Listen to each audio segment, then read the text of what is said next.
Bago natin umpisahan ang pagluluto, hindi ito yung authentic na asado guys na alam nyong lutuin. Ito'y paraan ko din sa pagluluto. Napakasimple lang nito guys pero napakasarap. May natitira pala akong manok, kalahating kilo. Chicken breast pala yan guys. Hiwain lang natin ang ganyang kalalaki guys para mabilis din siya maluto. Pwede din kayo gumamit ng ibang part na manok kung ayaw nyo ng chicken breast. Tapos 2 pirasong patatas. Hiwain lang natin ang ganyang kalalaki. Tapos saging guys na saba, 3 piraso. Hiniwa ko na ng ganyang kalalaki guys. Lutong-luto pala yung ginamit kong saging guys ha. Tapos bawang guys, ganyan lang kadami. Tapos sibuyas, 1 piraso. Umpisahan na natin ang paggisa. Use oil. Painitin na natin tapos ilagay na natin yung sibuyas sa kabawang. Paminta agad. Gisahin natin ng maigi guys. Papalabasin natin yung masarap na aroma. Tomato paste, 3 kutsara. Tuyo, 3 kutsara. Ang sekreto para hindi magiging maasim yung ating sauce, gisahin natin ng maigi yung tomato paste para mabawasan yung asim niya. Tapos ilagay na natin yung manok, patatas sa kasaging. Gisahin lang natin ng maigi. Tapos maglagay tayo agad 2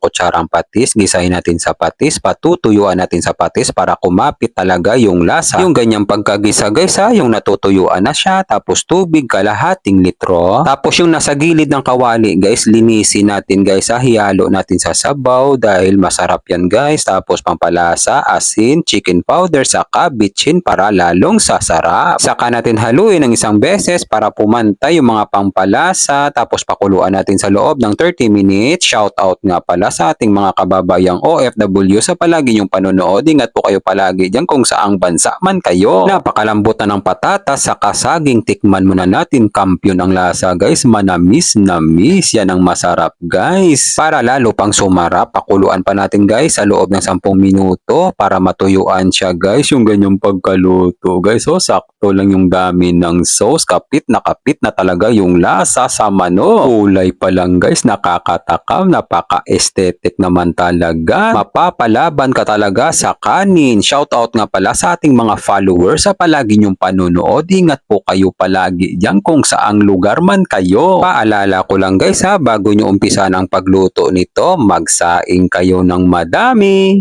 God, maraming salamat po sa biyaya na binibigay mo sa araw-araw. I-bless nyo po yung food na magiging silbing lakas sa katawan namin. Amen. Kain tayo guys. Kain Pinas. Asado guys.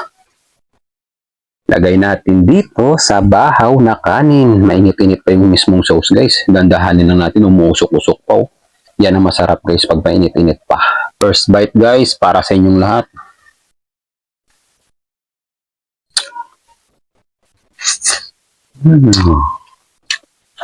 Buhos na natin guys para mabilis lumamig.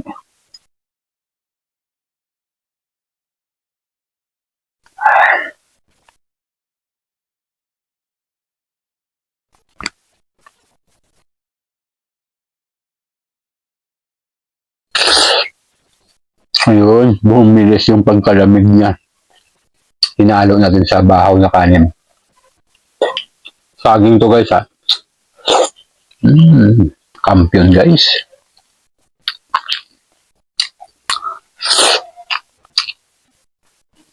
Sauce pa lang talagang panalo sa bahaw na kanin.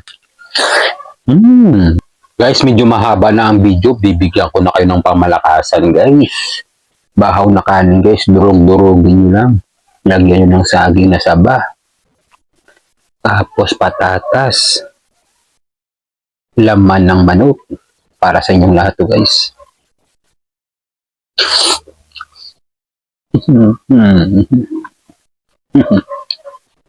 Perfect, kampiyon!